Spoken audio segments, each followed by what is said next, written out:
Toute une après-midi, Gérard Hodja Nasreddin s'est promené en compagnie de deux notables de la ville, l'imam et le cadi. Mais l'heure maintenant est venue de se séparer. « Tu es vraiment un homme surprenant, » remarque le religieux. « Parfois tu sembles un filou capable de voler et de duper n'importe qui, et puis, quelques instants après, on croirait avoir affaire à un imbécile. »« Allons, Nasreddin, sois franc pour une fois, » continue le magistrat. « Dis-nous donc qui tu es en réalité.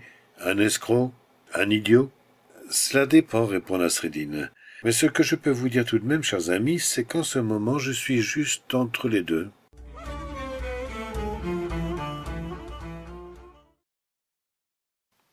Un jour, un homme voit sortir Nasreddin Hodja de la mosquée en faisant le signe de croix.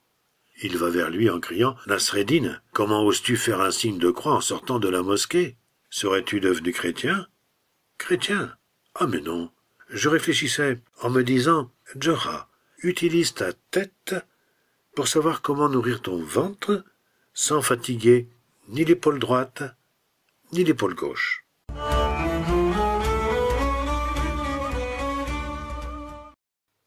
Une grande controverse divise le village en deux, et ça se dispute, et ça n'arrête pas.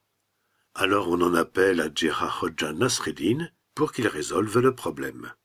Sa femme l'avertit que cela peut se retourner contre lui, mais conscient de ses responsabilités, Gérard Hodja Nasreddin ne peut pas se dérober. Il va donc à la place du marché, et il fait face aux villageois qui sont réunis en deux clans opposés.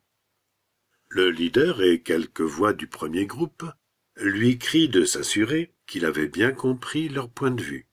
Et, après les avoir écoutés, il leur dit « Vous avez raison ». Les partisans du second groupe le menacent de leur point pour le convaincre du bien fondé de leur point de vue à eux.